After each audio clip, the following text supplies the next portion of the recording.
இடையாட வளையாட சலங்கைகள் ஆட இடையோடு கொடி போல நடமாடினாள். இடையாட வளையாட சலங்கைகள் ஆட இடையோடு கொடி போல நடமாடினாள்.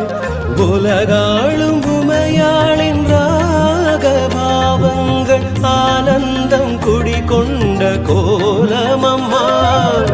உலகாளும் உமையாளின் ராகபாவங்கள் ஆனந்தம் குடிகொண்ட கோலமம்மா. ராகங்கள் 16 உருவான வரலாறு நான் பாடும்போது